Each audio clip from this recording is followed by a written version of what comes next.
হযরত আলী রাদিয়াল্লাহু আনহু একদিন রাত্রের বেলা স্বপ্নে দেখে, কথাটা বুঝবেন, এটা কিন্তু স্বপ্ন দেখতেছে যে মুহাম্মদ সাল্লাল্লাহু আলাইহি সাল্লাম মসজিদে নববীর মিম্বারে বসে বয়ান করতেছে, ওয়াজ করতেছে। এমন সময় এক মহিলা আসিয়া দরজার মধ্যে বলতেছে, নবীজি, আমার গাছের নতুন খেজুর এই বছরে নতুন ফলন ধরছে, খেজুরটি মোটামুটি বড়, গাছেই পাকছে, এই খেজুর নিয়ে আমি আসলাম, আপনি নিজে খাবেন আর আপনার সাথী যারা আছে তাদেরকেও খাওয়াবেন। নবীজি আমি আলীকে বললো কি, আলী ওই খেজুর দিয়ে নিয়ে আসো। তা আমি যাই আর খেজুর গুলা নিয়ে আসলাম। নবীজি আমার হাতে একটা খেজুর দিলেন, আমি খেজুর খাইলাম।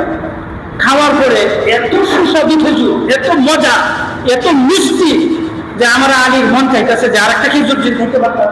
তো নবীজির কাছে সামু কেমনে, লজ্জার কারণে চাইতে পারি নাই। এমন সময় ওনার ঘুম ভেঙে গেছে। সকালবেলা যখন মসজিদে গেছে, গিয়া দেয়া আমিরুল মুমিনিন উমর রাদিয়াল্লাহু আনহু বসে বয়ান করতেছে। ভালো করে, উনি কিন্তু তখন স্বপ্নে দেখছেন, আর এখন যে সকালবেলা মসজিদে গেলেন এটা বাস্তব। উমর রাদিয়াল্লাহু আনহু বসে বয়ান করতেছে। এমন সময় এক মহিলা আসলো, আসছে বলতেছে, আমার বাগানের প্রথম খেজুর বড় সুস্বাদু, মিষ্টি, অনেক ভালো, আমি এই খেজুরগুলো নিয়ে আসলাম। আমিরুল মুমিনিন হযরত উমর, আপনি নিজেও খাবেন, আপনার সাথীদেরকেও খাওয়াবেন এই খেজুর। উমর রাদিয়াল্লাহু আনহু আমি আলীর দিকে ইশারা করে বলল, আলী খেজুরগুলো নিয়ে আসো। তা আমি যাই খেজুরগুলো নিয়ে আসলাম। ওই জরিপটাকে সর্বপ্রথম একটা খেজুর হযরত উমর আমি আলীর হাতে দিচ্ছি। আমি বিসমিল্লাহ বলে মুখে খেজুরটা দিলাম, এত সুস্বাদু, এত মিষ্টি।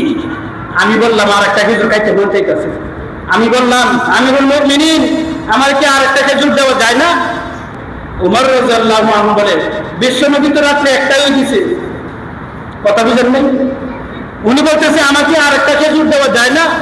তো উনি বলতেছে রাত্রে তো বিশ্বনবী একটাই দিছে, যেখানে বিশ্বনবী একটা দিছে এখানে খোদার কসম আমি আর একটা দিতে পারবো। রাহমাতুল্লাহি ওয়া বারাকাতুহু।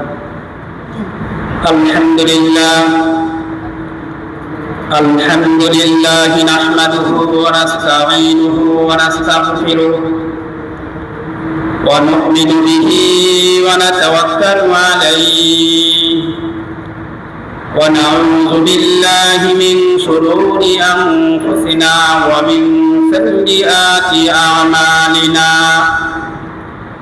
من يهده الله فلا مضل له ومن يضلله فلا هادي له ونشهد أن لا إله إلا الله وحده لا شريك له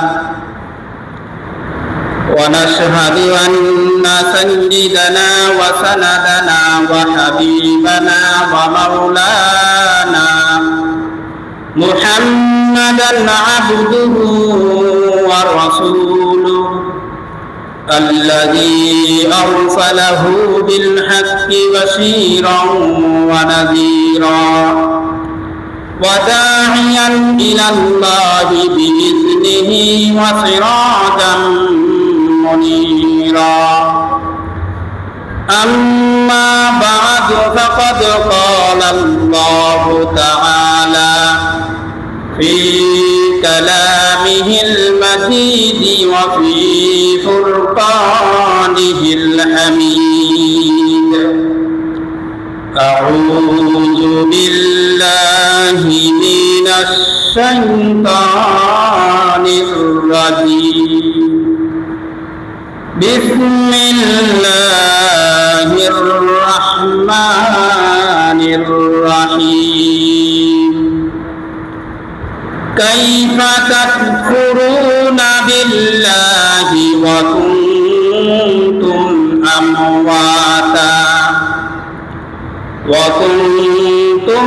أمواتا فأحياكم ثم يحييكم ثم إليه ترجعون. وقال رسول الله صلى الله عليه وسلم تموتون كما تحيون ওয়া তুহশারুনা কামা তামুতুন। আলহামদুলিল্লাহ, আলহামদুলিল্লাহ। সর্বপ্রথমে মহান আল্লাহ পাক রব্বুল আলামিনের দরবারে অসংখ্য অগণিত শুকর আদায় করছি, যে মহান রব্বুল আলামিন অত্যন্ত দয়া করিয়া আজকের এই পবিত্র জুমার দিন আমাদেরকে মসজিদে আসার তৌফিক দান করেছেন।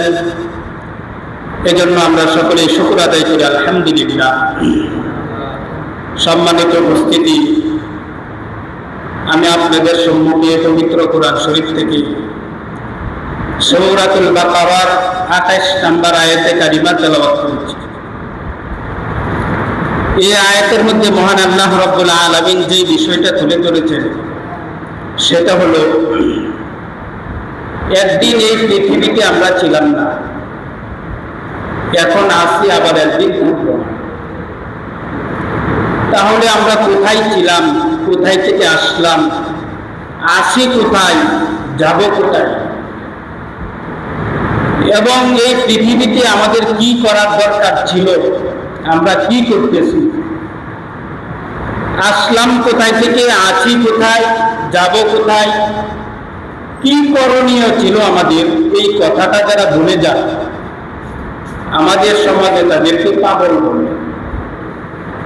আপনি যদি রাস্তার মধ্যে কোনো একটা ব্যক্তিকে জিজ্ঞাসা করেন আপনার বাড়ি কোথায়, তো জানি না। আসেন কোথায়, কোথাও পাবি না। যাইবেন কোথায়, তো তাও জানি না। তো সমাজের লোকেরা তা বলবে এই লোকের সাথে মাইতো না, সে পাগল। ঠিক আমরা কোথায় থেকে আসলাম, এখন কোথায় আছি, আবার কোথায় যাব, আমরা যে আল্লাহর কাছ থেকে আসলাম আবার আল্লাহর কাছে আমরা ফিরে যাব, এই কথাটা যারা ভুলে যায়, এই পৃথিবীতে যদি তাদেরকে মানুষ বুদ্ধিমান বললেও আল্লাহর ফেরেশতার কাছে তারা পাগল, আল্লাহর কাছে তারা বুদ্ধিমান না। যে কোথায় থেকে আসলাম, কোথায় যাব, এই কথাটা যারা ভুলে যায়। এই আয়াতের মধ্যে আল্লাহ রাব্বুল আলামিন আমরা কোথায় থেকে আসলাম, আসি কোথায়, যাবে কোথায়, এই কথাটা এই আয়াতের মধ্যে আল্লাহ রাব্বুল আলামিন তুলে ধরেছেন। আসলে আমাদের আদি পিতা হলো হযরতে আদম আলাইহিস সালাম। হযরতে আদম আলাইহিস সালাম যেরকম আমার পিতা, আপনাদেরও পিতা, সকলের পিতা হলো হযরতে আদম আলাইহিস সালাম। আদম আলাইহিস সালামকে আল্লাহ তাআলা মাটি দিয়ে সৃষ্টি করেছেন, মাটি দিয়ে। কোরআনের মধ্যে আছে ফাইন্না খালাকনাকুম মিন তুরাব। তুরাব শব্দের অর্থ হলো মাটি। আমাদের পিতা আদম আলাইহিস সালামকে আল্লাহ তাআলা মাটি দিয়ে সৃষ্টি করেছেন। ইবলীসও বলছিল, যখন আদম আলাইহিস সালামকে আল্লাহ তাআলা সিজদা করতে বলছিলেন, তখন ইবলীস কিন্তু সিজদা করে নাই। ইবলীসকে প্রশ্ন করেছিল, তুমি কেন সিজদা করলে না? তখন সে বলছিল, আনা খায়রুম মিনহু খালাকতানি মিন নারিন ওয়া খালাকতাহু মিন তিন। আমি আগুনের তৈরি, আল্লাহ আমার আগুন দিয়ে সৃষ্টি করছে, আদম হয়েছে মাটির তৈরি, পেট কাদার তৈরি। তো ইবলীসও বলছিল যে আদম মাটির তৈরি। আল্লাহ কোরআনের বিভিন্ন জায়গার মধ্যে বলছেন আদম আলাইহিস সালামকে আল্লাহ তাআলা মাটি দিয়ে সৃষ্টি করছেন, মাটি দিয়ে তৈরি করছেন। অনেক সময় দেখবেন যদি কেউ তার নামের সাথে সৈয়দ লাগা, যদি জিজ্ঞাসা করেন সৈয়দ কেন লাগাইলা, তো আমার বাপ সৈয়দ বংশের। তো মরল কেন লাগাইলা, তো আমার বাপ মরল বংশের লোক। তো তুমি এরকম ভাবে তালুকদার কেন লাগাইলা, তো আমার বাপ তালুকদার বংশের লোক। বাপ যদি তালুকদার হয় ছেলেও তালুকদার লাগা, বাপ যদি সৈয়দ হয় সন্তানও সৈয়দ লাগা, মা বাপ যদি এরকম মরল হয় দেখা যায় সন্তানও মরল লাগা। আমাদের যিনি আদি পিতা, সর্বপ্রথম আল্লাহ রাব্বুল আলামিন যাকে সৃষ্টি করলেন উনি মাটির তৈরি, অতএব আমরা তার সন্তান, আমরাও মাটির তৈরি। খামাখা সোনার তৈরি করলে কোনো লাভ নেই। আদম আলাইহিস সালামকে আল্লাহ তাআলা মাটি দিয়ে বানাইছে, আমরাও মাটির তৈরি। এই আয়াতের ব্যাখ্যায় তাফসীরে মাযহারিতে আল্লামা সানাউল্লাহ ফারিদী রাহমাতুল্লাহ আলাইহি তিনটা ব্যাখ্যা করেছেন, তিনটা। এক নম্বরে হইল যেই কথাটা এখন বললাম, আদম আলাইহিস সালাম মাটির তৈরি, আমরাও মাটির তৈরি। দুই নম্বর ব্যাখ্যা করছেন আল্লামা সানাউল্লাহ ফারিদী রাহমাতুল্লাহ আলাইহি, উনি ওনার কিতাব তাফসীরে মাজহারির মধ্যে উনি তুলে ধরছেন যে আল্লাহ তাআলা যে জিনিসটা দিয়ে আমাদেরকে সৃষ্টি করছেন, এটা আমাদের বাংলা ভাষায় বলতে তো অনেক লজ্জা লাগে। আরবিতে বলে নুতফা। এই নুতফা, এই জিনিসটা আল্লাহ তাআলা কিসের থেকে সৃষ্টি করলেন? আমার ওয়াদা ছিল 1200 টাকা চিনি মসজিদে কাজে, আর 800 টাকা সহ মোট 2000 টাকা দিচ্ছে। আবার জন্য ধরবে চিনি আমার আগে ওয়াদা 1200 টাকা ছিল মসজিদে কাজের, আর 800 টাকা মোট 2000 টাকা দিচ্ছে। আবার জন্য ধরবেন। তাহলে বলতেছিলাম যে আমাদেরকে যে জিনিসটা, যে পানি, নাপাক পানি দিয়ে আল্লাহ তাআলা আমাদেরকে বানাইছেন, সৃষ্টি করছেন, এটার নাম হচ্ছে নুতফা। এই নুতফা জিনিসটা কোথায় থেকে আসলো? তাফসীরের কিতাবের মধ্যে আছে দুইটা জিনিসের সমন্বয়ে মানুষ, একটা হলো দেহ আর একটা হলো আত্মা। শুধু এই বডি দিয়ে মানুষ হয় না, ভিতরে আরো একটা জিনিস আছে যেটাকে আমরা আত্মা বলি, রূহ। এই দুই জিনিসের সমন্বয় হয়েছে মানুষ। পাখি আছে, পিঞ্জিরা নাই বা খাসি নাই, এই পাখি আপনি রাখবেন কোথায়? অথবা খাসি আছে, পিঞ্জিরা আছে, পাখি নাই, এই খাসির কোনো দাম নাই। এই বডির ভিতরে যদি আত্মা না থাকে, এই বডির কোনো দাম নাই। বডি আর আত্মা, এই দুই জিনিসকে মানুষ বলা হয়। এই দুই জিনিসের সমন্বয় মানুষ। তাফসীরের কিতাবের মধ্যে আছে আল্লাহ রাব্বুল আলামিন তিনটা জিনিস থেকে উপক্রম নিয়ে আল্লাহ তাআলা মানুষকে সৃষ্টি করছেন। একটা হলো খাবার, আর একটা হলো পানি, আর একটা হলো বাতাস। আমাদের মা বাবা খাবার খাইছে, পানি পান করছে, বাতাস ভিতরে টেনে নিছে। এই তিন জিনিস ভিতরে যাওয়ার পরে আল্লাহ তাআলার বিশেষ কুদরতি মেশিন দিয়া আওড়ায়া এই তিনটা জিনিস থেকে আল্লাহ তাআলা তিনটা জিনিস বানাইছে। একটা হলো পেশাব, একটা হলো পায়খানা, একটা হলো রক্ত। এই তিন জিনিস থেকে যে তিনটা জিনিস আল্লাহ তাআলা বানাইলেন, তার মধ্যে একটা হলো রক্ত। এই রক্তের মধ্যে আল্লাহ তাআলা বিশেষ কুদরতি মেশিন দিয়া আওড়ায়া এই রক্ত থেকে মানুষ তৈরি এক বিশেষ উপক্রম, যে জিনিসটা আল্লাহ তাআলা সৃষ্টি করছেন, এটার নাম হচ্ছে নুতফা। এই নাপাক পানি মায়ের বিশেষ জায়গার মধ্যে যখন পৌঁছা, তাফসীরে মাজহারির মধ্যে আসছে, যখন বিশেষ জায়গার মধ্যে পৌঁছা, ওখানে আল্লাহ তাআলা ফেরেশতা ঠিক করে রাখছে। ওই জায়গার মধ্যে ফেরেশতা আছে। ফেরেশতারা ওই নাপাক এই বস্তুটাকে হাতের তালুর মধ্যে নিয়ে আল্লাহ তাআলার কাছে প্রশ্ন করে, আল্লাহ এটার কি ছেলে বানাবো না মেয়ে বানাবো? যদি ছেলে মেয়ে যেটাই বানায়, হাত কয়টা দিতাম, চোখ কি কিভাবে দিতাম, সেন্টার কি ঠিক থাকবে নাকি একটু বেশম হবে, সে কি কথা বলতে পারবে না বুবা হবে, সে কি বয়রা হবে না অন্ধ হবে? আল্লাহ তাআলার কাছে ফেরেশতারা ওই মায়ের গর্ভের ভিতরে থেকে আল্লাহ তাআলার কাছে প্রশ্ন করে। আল্লাহ তাআলা ফেরেশতাদেরকে বলেন, ও ফেরেশতারা, তাকে ছেলে বানাইবা না মেয়ে বানাইবা? তাকে কি আর পরিপূর্ণ সুস্থ বানাইবা না কিছু ত্রুটি থাকবে? আঙ্গুর কি বিষ্ঠা থাকবে না বাইশটা থাকবে?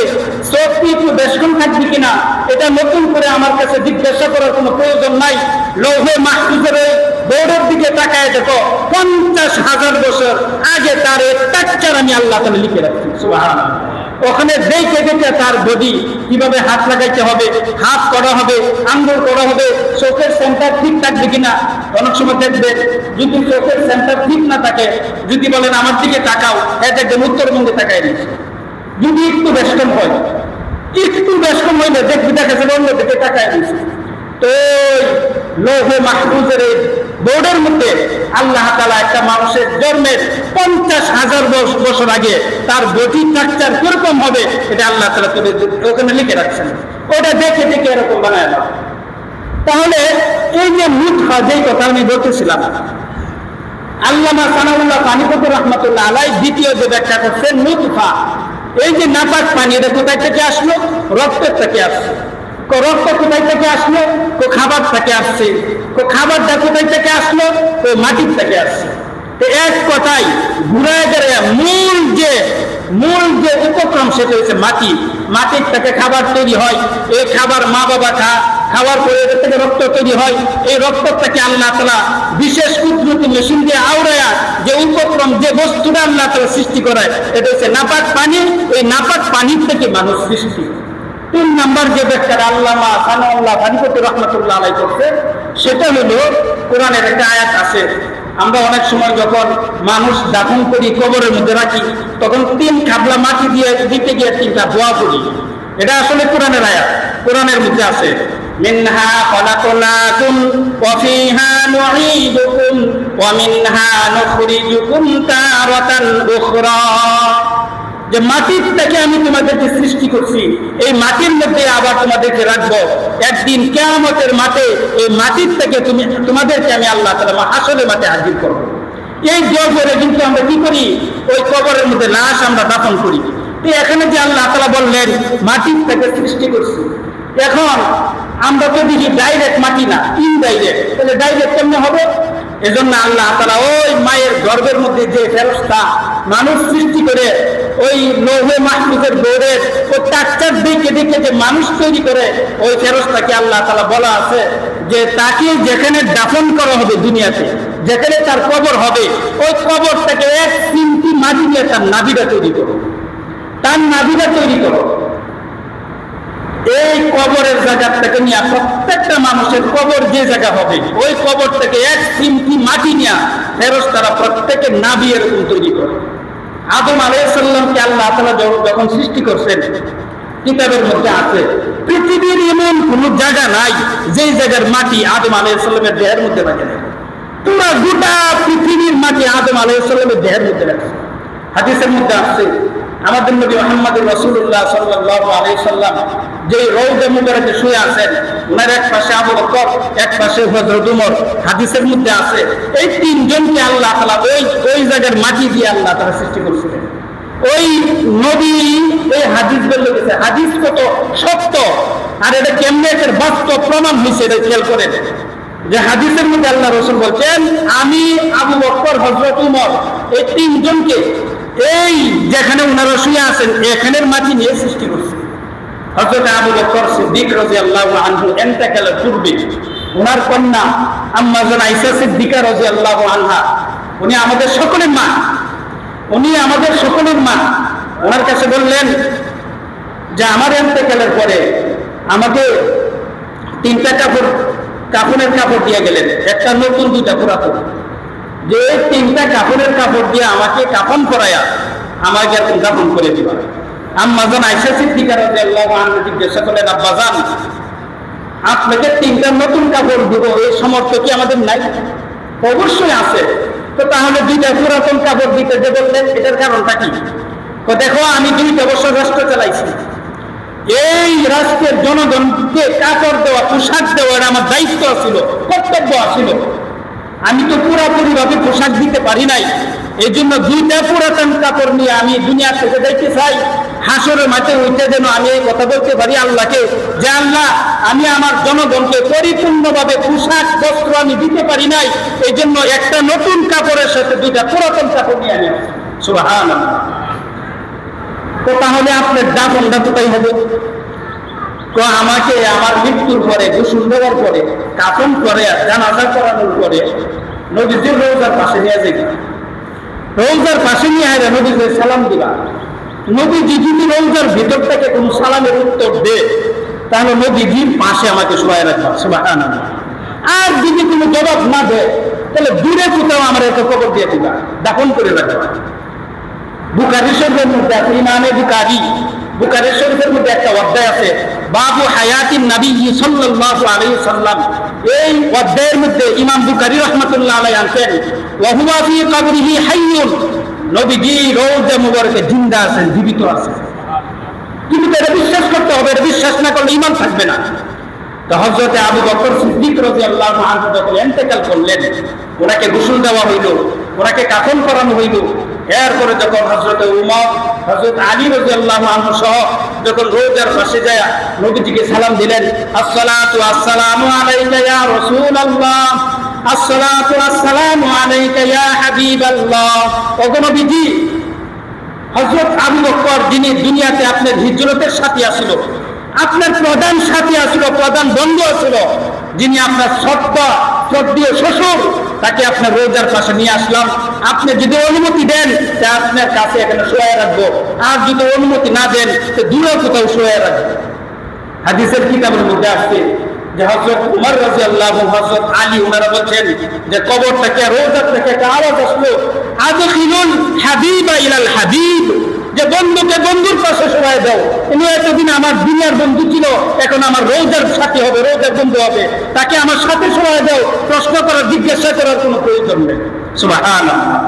যখন রওজার থেকে এই আওয়াজ আসলো, তখন হযরত আবু বকর সিদ্দিক রাদিয়াল্লাহু আনহুকে নবীজির পাশেই শোয়ায় রাখলেন, ওখানে ওনার কবর হয়ে গেল। এই দেখেন হাদিস এরকম সত্য। নবীজি বলছেন যে আমাদের তিনজনকে আল্লাহ তাআলা এই জায়গার মাটি দিয়া সৃষ্টি করছেন, অথচ এই জায়গার মালিক কিন্তু হযরত আম্মা জান আয়েশা সিদ্দিকা রাদিয়াল্লাহু তাআলা এই জায়গার মালিক, কিন্তু সেই থেকে মুহাম্মদুর রাসূলুল্লাহ সাল্লাল্লাহু আলাইহি সাল্লাম আর ওনার সাহাবী আবু বকর সিদ্দিক রাদিয়াল্লাহু আনহু। এরপরে হযরত উমর রাদিয়াল্লাহু আনহু, উনি যখন খলিফা আমিরুল মুমিনিন, তখন পারস্য আর রোম এই দুইটা দেশ মহাশক্তি দল, এরা এই দুই দেশের লোকেরা বলাবলি করে যে একটা লোক যার জামার মধ্যে 18টা তালি, একটা জামার মধ্যে 18টা তালি, শুকনা রুটিকা ফকিরের মতো থাকে, তার আঙ্গুলের ইশারায় অর্ধ পৃথিবী পরিচালিত হয়। এটা তো মেনে নেওয়া যায় না। এই লোকটাকে যতক্ষণ পর্যন্ত দুনিয়া থেকে বিদায় না করব, ততক্ষণ পর্যন্ত আমাদের শান্তি নাই। তখন এই রোম আর পারস্য এই দুই দেশের লোকেরা তারা গুপ্ত জায়গায় বৈঠক করিয়া একটা ষড়যন্ত্র করলো, ঘোষণা করলো যে উমরকে হত্যা করতে পারবে তাকে রোম আর পারস্য দুই বর্ডারের দিক দিয়া অনেকটা জায়গা নিয়ে একটা রাষ্ট্র করছে, যে এই রাষ্ট্রের মালিক তাকে বানায় দেওয়া হবে, যে উমরকে হত্যা করতে পারবে। তখন এক লোক সে হাত উঠে বলতেছে, আমাকে আপনারা এই দায়িত্বটা দিতে পারেন না। আমি এরকম এক লোক, আমি 1000 সৈন্যের সাথে এরকম যুদ্ধ করতে পারি, মোকাবেলা করার মতো ক্ষমতা শক্তি আমার আছে, এই হিম্মত, এই শক্তি সাহস আমার আছে। এই দায়িত্বটা আপনি আমাকে দিতে পারেন, তবে একটা শর্ত আছে। তো শর্তটি, তো যে রাষ্ট্রটা দেওয়ার, মালিক বানায় দেওয়ার ঘোষণা করছেন, এটা আগে আমাকে খাতা কলমে লিখে দিতে হবে, দলিল করে দিতে হবে। তো ওনাকে দলিল করে দেওয়া হইল যে রাষ্ট্রের মালিক তুমি। এখন এই লোক, উনি মুসলমানের বেশ ধরছে, একটা পাঞ্জাবি পরছে, একটা টুপি মাথা দিছে, দাড়ি লাগাইছে, হাতে একটা লাঠি নিছে, একটা তসবি নিছে, এরপরে ভোটার দিয়া মদিনার ভিতরে ঢুকছে মুসলমানের বেশ ধরিয়া। আসলে সে কিন্তু মুসলমান না। মদিনার ভিতরে যখন ঢুকছে, একজন সাধারণ মুসলমানের সাথে তার সাক্ষাৎ, সে বলতেছে যে হযরত উমর মুসলমানদের যিনি আমিরুল মুমিনিন, তার বাড়িটা কোথায়, তার রাজপ্রাসাদটা কোথায়? উনি সম্বোধন করছে যে এই দেশের বাদশার রাজপ্রাসাদ কোথায়। তো মুসলমান বলতেছে আগন্তুককে যে আপনি কি মুসলমান না? হ্যাঁ আমি মুসলমান।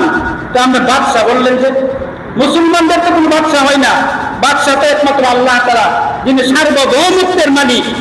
মুসলমানদের তো খলিফা হয়, আমিরুল মুমিনিন হয়। আমি তো নতুন মুসলমান হয়েছি, সব শব্দ এখনো আমার মুখস্থ হয় নাই, এটা আমার ভুল হয়ে গেছে। আচ্ছা ঠিক আছে, তাহলে মুসলমানদের যে খলিফা আছে তার বাড়িটা কোথায়, তার রাজপ্রাসাদ কোথায়? তো কাছে আরেকটা ভুল করলেন, কি রাজপ্রাসাদ যে বললেন, মুসলমানদের কোনো রাজপ্রাসাদও হয় না। তো কেন? একজন মধ্যবিত্ত নাগরিক, তার চলাফেরা, তার লেবাস, তার পোশাক, তার ঘরবাড়ি, তার খাওয়া দাওয়া যেরকম হবে, মুসলমানদের খলিফারও চলাফেরা, খাওয়া দাওয়া, পোশাক, বাড়ি ঘর এরকমই হবে, কোনো আলাদা কোনো রাজপ্রাসাদ নাই। তাহলে তার এজেন্সটা কোথায়, যেখানে বসে বিচার কার্য পরিচালনা করে? মসজিদের মিম্বার দেখায় দিলেন, এই চেয়ারের মধ্যে বসে বসে বিচার কার্য এরকম পরিচালনা করে। আচ্ছা ঠিক আছে, সবই তো বুঝলাম, এই মুহূর্তে ওনারে কোথায় পাওয়া যাবে? ওনার তো সমস্ত খোঁজখবর নিতে হবে, উনি তো অন্য চিন্তা ভাবনা নিয়ে আসেন, হযরত উমরকে হত্যা করবে, ওই একটা রাষ্ট্রের মালিক হবে, এই টিকি নিয়ে আসছে, এখন সব খোঁজখবর নিতে আসে। এই মুহূর্তে ওনারে কোথায় পাওয়া যাবে? ওই সাহাবী আসমানের দিকে তাকায় বললেন, পাশে একটা বাজার আছে, ওই বাজারের পাশে একটা বাগান আছে, আমার মনে হয় ওই বাগানে কোনো গাছের নিচে শুয়ে ঘুমাইতেছে। আপনি আসমানের দিকে তাকায় বললেন, আসমানে কি এই কথা লেখা আছে নাকি? না, এই কথা আসমানে লেখা নাই। ওই সময় কিন্তু কোনো ঘড়ি, মোবাইল এগুলো ছিল না, সূর্য দেখতে কিন্তু সময় নির্ধারণ করত। তো তখন উনি বলতেছে, আমি উপরের দিকে তাকাইয়া সূর্যের দিকে লক্ষ্য করলাম যে হযরত আমিরুল মুমিনিন উমর রাদিয়াল্লাহু আনহু রাত্রে ঘুমাইতেন না, দিনের বেলায় 1 ঘন্টা সময় ঘুমাইতেন, আর ওই সময়টা হলো বিশ্বনবী যখন ঘুমাইতেন ওই সময়টার মধ্যে ঘুমাইতেন। এটা সুন্নত, নবীজির সুন্নত। আমি সূর্যের দিকে তাকায় দেখলাম যে ওই সময়টা হয়ে গেছে, এখন ঘুমের টাইম। কিছুক্ষণ আগে আমি বাজারে দেখে আছি দুধ পরীক্ষা করতেছে, দুধ পরীক্ষা করতেছে, দুধের সাথে পানি মিশে না, ওই দুধ পরীক্ষা করতেছে। আর এখন দেখা যায় ঘুমের সময় হয়ে গেছে, আর এই সময়টার মধ্যে উনি ঘুমা, এক বাজার থেকে তো বাড়ি পর্যন্ত যাওয়া সম্ভব না। তা আমার মনে, আমার অন্তরে সাক্ষী দিতেছে যে পাশে একটা বাগান আছে, এই বাগানই মনে ঘুমাইতেছে। আপনি যা তালাশ করে দেখতে পারেন, ওমর রাদিয়াল্লাহু আনহু ওই দুধ পরীক্ষা করতেছে, অনেকে পানি মিশানো, এক লোক পানির দামের মধ্যে দুধ ডালে, জিজ্ঞাসা করে পানির দামের মধ্যে দুধ দেও করে, আগে দুধের মধ্যে পানি দিতাম। যেমন আমি এক পীর সাহেবের কাছে মুরিদ হয়েছি, মুরিদ হওয়ার পরে পীর সাহেব আমার বসে, তুমি আর কোনোদিন দুধের সাথে পানি মিশাইবা না। এখন দুধে আর পানি মিশাই না, পানির মধ্যে দুধ ডালিয়ে দিই। কথাটা বুঝলেন না? পানির মধ্যে দুধ ডালিয়ে দিই। ওই ছোটবেলায়, এখন নতুন প্রজন্ম যারা এটা বুঝবে না, ছোট সময় দেখতাম চৈত মাস আসলে বিরাট অভাব দেখা দিত, ঘরের মধ্যে খাবার থাকতো না। একটা সময় চৈত মাস আসলে এরকম একটা অভাব দেখা দিত। এক লোক চৈত মাস যখন আসছে, ঘরের মধ্যে খাবার দাবারের কোনো ব্যবস্থা নাই, রাগে গুসাই ঘরের মধ্যে হাড়ি মাটি সব দিয়ে ভাঙ্গিয়া তার স্ত্রীকে বলতেছে, তুই তোর বাপের বাড়ি যা, তুই আর এই এলাকা পাবি না, তোর বাপের বাড়ি যা। ছেলে মেয়ে রেখে গেছে, তোরা তোর নানুর বাড়ি যা। ছেলে যারা এত আমারও বলে বাপের বাড়ি যাইছো, আমাদের কি বলে নানুর বাড়ি যাইতা, তুমি কই যাবো, তো আমি আমার শ্বশুর বাড়ি যাবো। কথাটা বুঝছেন না? বউ যাবো বাপের বাড়ি, ছেলে মেয়ে যাবো নানার বাড়ি, আর উনি যাবো শ্বশুর বাড়ি। কথা শুনতে শোনা যায় তিনটা, একজন যাইতেছে বাপের বাড়ি, একজনের নানুর বাড়ি, আর একজনের শ্বশুর বাড়ি, কিন্তু বাড়ি কিন্তু একটাই। এখন দুধের মধ্যে পানি দেন আর পানির মধ্যে দুধ দেন, ঘুরায় ঘুরায় কথা কিন্তু একটাই। ওই আগন্তুক লোক উনি তালাশ করতে করতে ওই বাগানের মধ্যে যখন ঢুকলেন, ঢোকার পরে যায় দেখে এক গাছের নিচে হযরত উমর রাদিয়াল্লাহু আনহু, ওনার হাত হচ্ছে বালিশ, হাত দিয়ে বালিশ বানায়া উনি যে মরুভূমি বালুর উপরে শুয়ে শুয়ে যে ঘুমাইতেছে, ওই গাছের ফাঁক দিয়ে যে সূর্যের রৌদ্রের তাপ আসতেছে, শরীর ঘাইনা ভিজা, নিচে মাটি কাদা হয়ে গেছে। উনি দূর থেকে খেয়াল করলেন, উনি বলে আমিরুল মুমিনিন, উনি বলে রাষ্ট্রপ্রধান, যার কোনো রক্ষক নাই, নিরাপত্তা বাহিনী নাই, আশেপাশে কিচ্ছু নাই, উনি একটা মরুভূমি বালুর উপরে শুয়ে শুয়ে ঘুমাইতেছে। এটা আবার রাষ্ট্রপ্রধান কিভাবে হয়, যার জামা এরকম তালি দেওয়া পুরান ফকিরের মতো দেখা যায়, এটা আবার রাষ্ট্রপ্রধান কি করে রাষ্ট্রপ্রধান হইতে পারে? তখন ওনার মাথার মধ্যে এটা আসলো যে উনি সত্যি রাষ্ট্রপ্রধান, কারণ ওনার কোনো নিরাপত্তা বাহিনী প্রয়োজন নাই, কোন বাহিনীর দরকার নাই, কারণ উনি ওনারা বলতেছে যে আমার মনে হয় উনি জনগণের যে অধিকার আছে, যে প্রাপ্য আছে, এটা উনি পরিপূর্ণ অধিকার পুরা করে, এই জন্য কোন জনগণ ওনার পিছনে লাগে।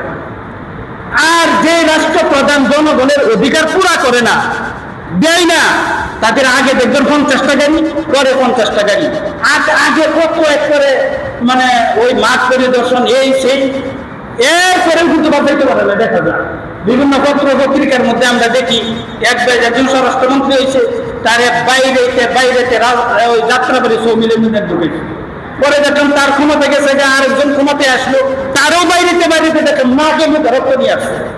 এরকম কেন? তার মানে জনগণের প্রাপ্য যে হক যে আদায় করে না, তারেরই কিন্তু জনগণ এইভাবে বাইরা। কিন্তু হযরত উমর রাদিয়াল্লাহু আনহু উনি জনগণের যে প্রাপ্য আসিল, যে হক আসিল, 100 ভাগের 100 ভাগ উনি পুরা করতেন, যার কারণে ওনার জন্য কোনো সিকিউরিটি, কোনো নিরাপত্তা বাহিনী প্রয়োজন করে না।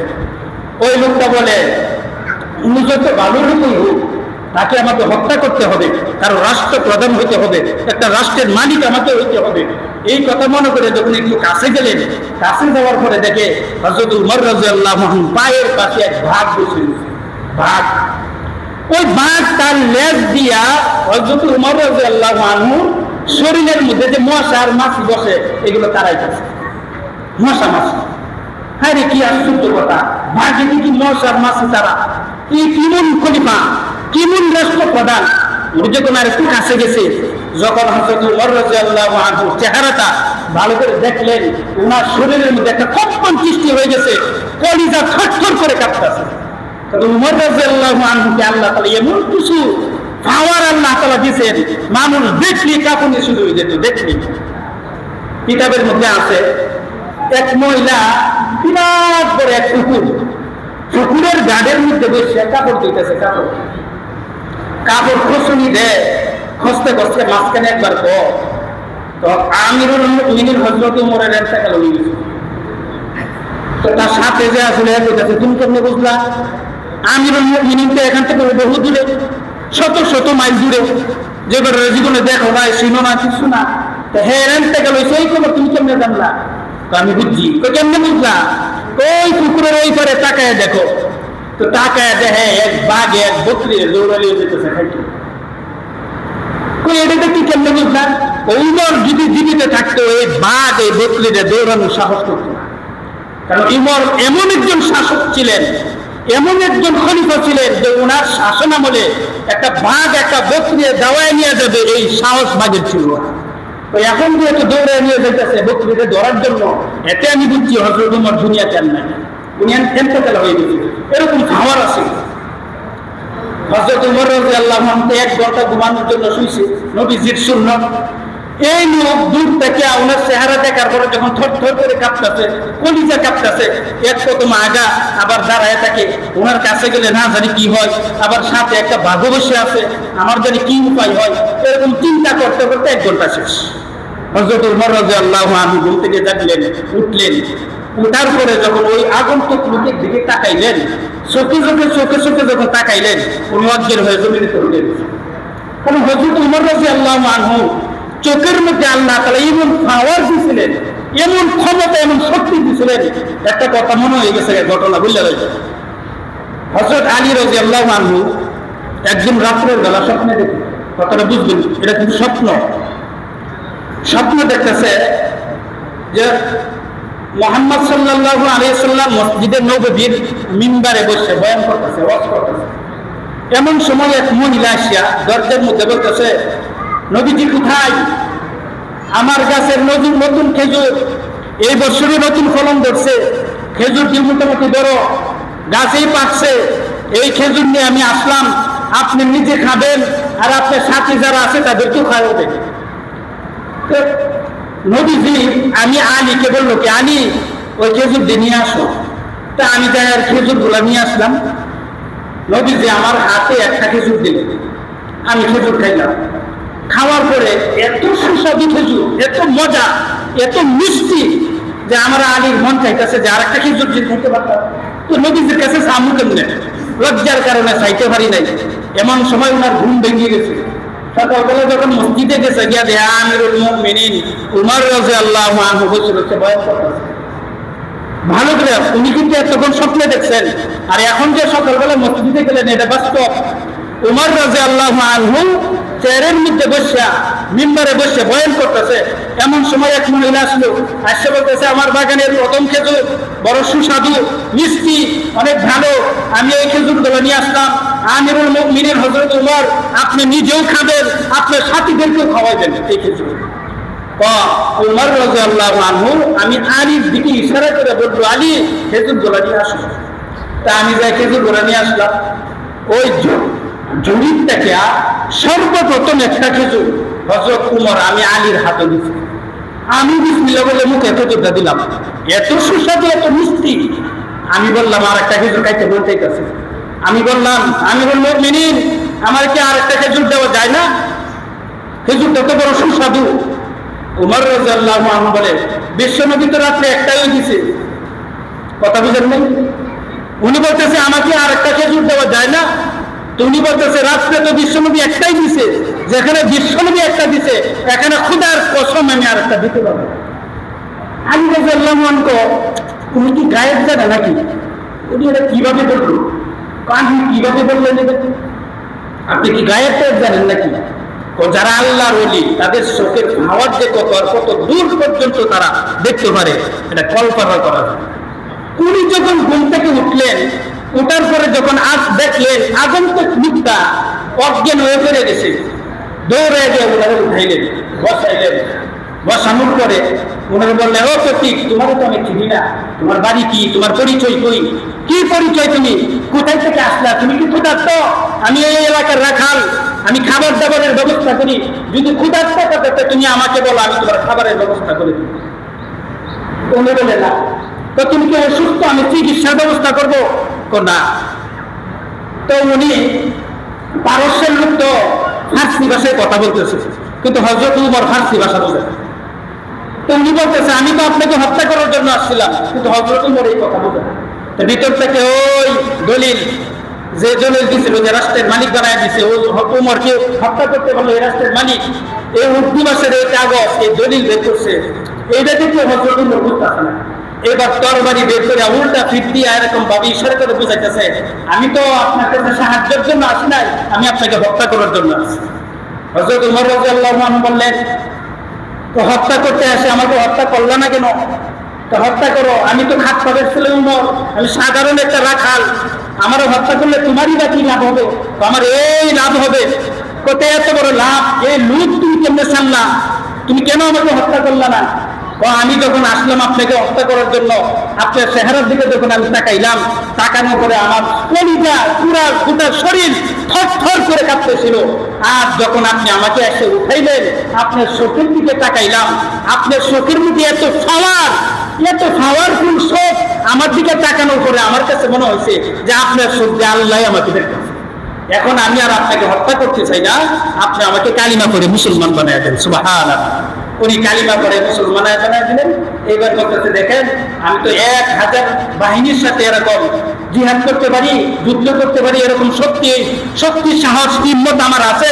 আমি যেহেতু মুসলমান হয়েই গেছি, এখন আপনি আপনার কর্মচারী হিসাবে, রক্ষক হিসাবে, নিরাপত্তা হিসাবে আপনি আমাকে নিতে পারেন।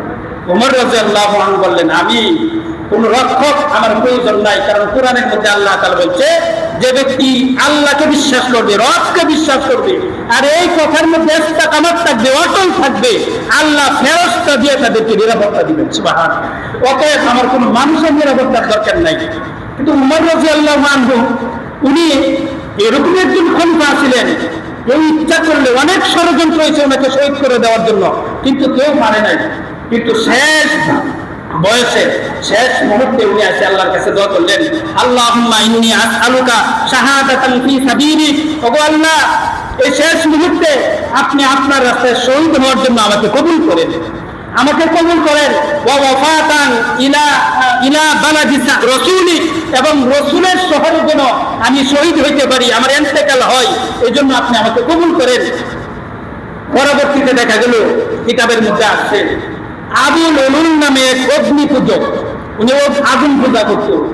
উনি নামাজের বেশ ধরিয়া, মুসল্লির বেশ ধরিয়া নামাজের কাতারের মধ্যে দাঁড়াইয়া, আমি ঘটনা একবারে সংক্ষিপ্ত করতেছি, নামাজের কাতারের মধ্যে দাঁড়াইয়া পিছন দিক দিয়া হযরত উমর রাদিয়াল্লাহু আনহু যখন নামাজরত অবস্থায় ছিলেন, ইমামের জায়গার মধ্যে ছিলেন, যে জায়গার মধ্যে বিশ্বনবী মুহাম্মদ সাল্লাল্লাহু আলাইহি সাল্লাম দ্বারা ইমামতি করত, ওখানে যখন দাঁড়ায় ইমামতি করতেছেন, পিছন দিক দিয়া বর্ষা দিয়া ওনারা যখন আঘাত করলো, এই বর্ষার সামনের দিকে যখন এরকম ছিদ্র হয়ে বের হয়ে আসলো, ওনার নারী ভুড়ি যখন বের হয়ে আসলো, উনি এক হাত দিয়া চাপায়া ধইরা ওনার পিছনে দাঁড়ানো আসলো আব্দুর রহমান ইবনে আউফ রাদিয়াল্লাহু আনহু, ওনাকে নামাজের কাতারের মধ্যে দাঁড় করাইয়া দিয়ে ইশারা করলেন, নামাজই শেষ করো, নামাজ ছাড়া যাবে না। উনি জমিনের মধ্যে পড়ে এরকম থরথর করে কাঁপতেছে, গড়াগড়ি করতেছে। নামাজ শেষ করার পরে ওই এলাকার মধ্যে যিনি সবচেয়ে বড় হাকিম কবিরাজ, ওনাকে আনা হইলো, এক ডোজ ওষুধ দেওয়া হইলো। যখন উনি ওষুধ পান করলেন, দেখা যায় ওই পেটের ছিদ্র দিয়ে ওষুধ বের হয়ে যায়। উমর রাদিয়াল্লাহু আনহু বললেন, আর কোন চিকিৎসায় কাজ হবে না, আমার সময় শেষ হয়ে গেছে। ওনার ছেলে আব্দুল্লাহ ইবনে উমর, ওনার ছেলের নাম আব্দুল্লাহ, ওনাকে বললেন, তুমি যাও আম্মা জান আয়েশা সিদ্দিকা রাদিয়াল্লাহু আনহার কাছে যাও, যায়া বলো নবীজির কাছে একটা কবরের জায়গা আছে, আর কোনো জায়গা নেই, একটা কবরের জায়গা আছে, আমি উমর ওই জায়গাটা ওনার কাছে আমি চাইছি, উনি যেন ওই কবরের জায়গা আমাকে দান করে দেয়, আমি যেন নবীজির পাশে শুতে পারি। আব্দুল্লাহ ইবনে উমর রাদিয়াল্লাহু আনহু যখন আম্মা জান আয়েশা সিদ্দিকা রাদিয়াল্লাহু আনহার কাছে যায়, বললেন যে ওনার আব্বার কথা বললেন যে আমার আব্বা এই কবরের জায়গাটা চাইছি, আপনি আমার আব্বার জন্য এটা অক্ষ করে দেন, দান করে দেন। আম্মা জান আয়েশা সিদ্দিকা রাদিয়াল্লাহু আনহা বলেন, এই কবরের জায়গাটা একদিকে, তামাম পৃথিবী আরেকদিকে। তোমার আব্বা যদি সারা পৃথিবীর মালিক হয়ে যায়, আর আয়েশা যদি বলে যে তামাম পৃথিবী আপনাকে দিয়ে দিলাম, শুধু এই কবরের জায়গাটা আমার দিয়ে দিন, তারপরে ওই জায়গাটা আমি দিব না। আমি আয়েশা নবীজির পাশে এই জায়গাটার মধ্যে আমি শুইব না, বিলেপ করে রাখছি, এই জায়গা আমি কাউকে দিব। উনি ব্যর্থ হইলেন, জায়গা পাইলেন না। আব্দুল্লাহ ইবনে উমর রাদিয়াল্লাহু আনহু যখন ফিরে চলে যেতেছেন, পিছন দিয়ে মুখ পড়াইছে যে আব্দুল্লাহর খবর দাও। আবার খবর দিয়ে নিয়ে এসে বলতেছে, উনি কাঁদতেছেন, চোখ দিয়ে পানি পড়তেছে, আর বলতেছে, আব্দুল্লাহ তোমার আব্বারে যায় এই কথা বলো যে আমি এই জায়গাটা হযরত উমরের জন্য অক্ষ করে দিলাম, সুবহানাল্লাহ, দান করে দিলাম এই জায়গাটা। এবার আব্দুল্লাহ ইবনে উমর রাদিয়াল্লাহু আনহু বললেন, আম্মা জান কিছুক্ষণ আগে তো আপনি না করলেন, তাম দুনিয়ার দিন বয়েও এই জায়গাটা আপনি দিবেন না, এখন আবার দিয়ে দিতেছে। তোমাকে না করার পরে আমি চিন্তা করলাম, হাসরের মাঠে যখন আমি দাঁড়াইবো, নবী যদি আমাকে জিজ্ঞাসা করে, তুমি তো উম্মতের জননী আসলা, উম্মতের মা আসলা, আর উম্মতের জন্য তোমার ছেলে উমরের জন্য সামান্য জায়গা তুমি দান করতে পারবা, তখন আমি বিশ্বনবীর কাছে কি জবাব দিব? এই জন্য আমি এই জায়গাটা উমরের জন্য দিয়ে দিলাম, যাতে নবীজি আমাকে এই প্রশ্ন না করতে পারে। আবার যখন উমর রাদিয়াল্লাহু আনহু যখন ওনার ছেলেরও পাঠাইলেন, পাঠানোর পরে উনি চিন্তা করলেন, আমি তো এখনো আমিরুল মুমিনিন, এখনো তো রাষ্ট্রপ্রধান, যতক্ষণ পর্যন্ত আমার ইন্তেকাল না হয় ততক্ষণ পর্যন্ত আমার ক্ষমতা আছে। হ্যাঁ, আমি যে আমার ছেলের এই জায়গার জন্য পাঠাইলাম, এখন আমার ক্ষমতা, আমার শক্তি, ধর, জনবল, এই হিসেবে যদি আমার জায়গা দিয়ে দেয়, হাসরের মাঠে আমি বা কি জবাব দিব? উনি আবার লোক পাঠাইলেন, আমার ছেলে করে যায় বলো উনি যেন এই জায়গা না আসে। কিন্তু তখন তো মন্দির হয়ে গেছে, শেষ পর্যন্ত উমর রাদিয়াল্লাহু আনহু যখন ইন্তেকাল হইল, তখন এই নবীজির পাশে এই জায়গার মধ্যে শোয়াই দিলেন। বিশ্ব নবীজির হাদিস বলে গেছেন, এই 3 জায়গা থেকে 3 জনের মাটি নেওয়া হয়েছে। শেষ পর্যন্ত কিভাবে গিয়ে সেই হাদিসটা প্রমাণিত হইল? এক কথা, এতক্ষণে আলোচনা আমরা যা বুঝি সেটা হইল, আমরা সকলের মাটির তৈরি, আল্লাহ তাআলা আমাদেরকে মাটি দিয়ে বানাইছেন। যদিও এক ফোঁটা নাপাক পানির থেকে আমরা সৃষ্টি, আল্লাহ আমাদেরকে বানাইছেন, কিন্তু এটা স্মরণ রাখবেন, এই নাবিরা আল্লাহ তাআলা কিন্তু ওই কবরের জায়গা থেকে ওই মাটি আনলে নাবি বানাইছেন। প্রশ্ন করতে পারেন যারা হিন্দু, যাদেরকে আগুনে পড়েছে, এটা কি হইব? আগুনে পুড়লেও, গোটা শরীর পুড়লেও নাবিটা কিন্তু হবে না। নদীর মধ্যে আপনি লাশ ভাসায় দিবেন, গোটা শরীর পচে গেলেও নাভি কিন্তু বসে না। বাঘের পেটের মধ্যে যদি কোনো মানুষ চলে যায়, গোটা শরীর হজম হইলেও নাভি কিন্তু হজম হয় না। যেই জায়গার মধ্যে ওই নাভিটা পড়ে, ময়লা পড়ে, বুঝতে হবে ওই জায়গার থেকে মাটি নিয়ে তারা বানাইছে। আবার হাসরের মাঠে আল্লাহ তাআলা ওখান থেকে তারা উঠাইবেন। আল্লাহ রাব্বুল আলামিন এই আয়াতের মধ্যে যে কথাটা বলছেন সেটা হলো, আমরা মাটির থেকে তৈরি। এখন এই দুনিয়াতে কিসের জন্য আসলাম, এরপরে আমরা কোথায় যাব, এই দুইটা বিষয় আল্লাহ যদি তৌফিক দেয়, আগামী সপ্তাহে ইনশাআল্লাহ আলোচনা হবে। আল্লাহ রাব্বুল আলামিন আমাদের সবাইকে তৌফিক দান করেন, সকলে বলে আমিন। সম্মানিত উপস্থিতি, আমাদের